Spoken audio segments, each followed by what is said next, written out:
raha mafana ary isan'ny mampikakaiky ny mponina ihany koa amin'izao fotoana izao ny fiverenany délestage raha ny voalazany fikambanana piarony zony mpanjifa manoloana indrindra ity délestage ity moa dia tsy maintsy ivory ny mpanjifa raha toa ka tsy voalamina ao anatin'ny fotoana fohy izany. Dia jerentsika indray ny sary marakitra izay. Tsy maintsy ivory ny mpanjifa raha toa ka tsy voalamina anatin'ny fotoana fohy ny olan'ny délestage izay niverina ary ny amafy raha nivoalaza ny fikambanana piarony zony mpanjifa na ny RNDC, Réseau national de défense des consommateurs. Ny trosa izay tsy voalohan'ny fanjakana amin'ny jirama no anisan'ny antony mahatonga ny délestage amin'izao raha ny hevitry ny filohan'ny RNDC. Tsy maintsy ivory ny mpanjifa manoloana zao zavatra reo raha tsy voalaminareo anatin'ny fotoana fohy ty problème délestage.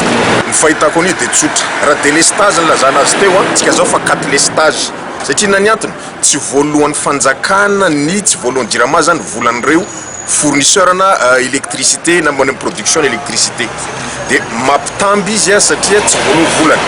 Ny olana nefa dia tsotra tsy jirama tsy manambola fa ny fanjakana no tsy nandoha vola jirama amin'ny alalan'ireo ministère reo. Firy milliard moa tsosan'ny jirama any amin'ny fanjakana zay tsy nalohana zay tokony afana manotra volan'ireo mpamatsy any le herinaratra amin'ny jirama. Faharoa manaraka an'izay nakaiza ary tena nangarahara ve reny olona tratra nangalatra jiro reny orinasa ngeza be zay manana lista angamba ataontsika hoe 4 page nangalatra jiro ary amina miliara zay tokony onitra alohan'ireny any. Lasa victime zao le mpanjifa satria tsy nandoha le vola le olona reny. Ka eo zany tokony asainy jirama miseho manazava misy marina isy ny transparence manoloana zao olana zao. Fa ny olona amin'ny fanjakana dia tsy mahasahy manao ny transparence izy.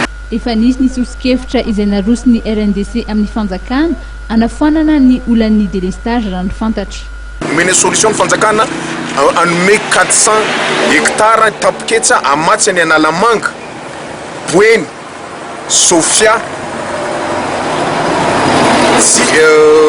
Pittsburgh zay amin'ny 0,125 $ ny kilowattheure ividiana jirama ividianany ivarotany azy any amin'ny jirama dia jirama mbola mahazo tombony vatana zay tsy niraisan'ny fanjakana zay solution zay fa hoe alors alita omeo anay ny projet fa tsy anareo no manao azy nefa ny mpamatsy vola sy mpampiasa ny volany alors miaraka amin'ny solution zay miaraka mpanjifa ialana amin'ny délestage. Ny antenain'ny mpanjifa moa dia ny ahitana vahaolana amin'ny délestage lava reny izay misy fiatraikany ara-toekarena lehibe ihany koa.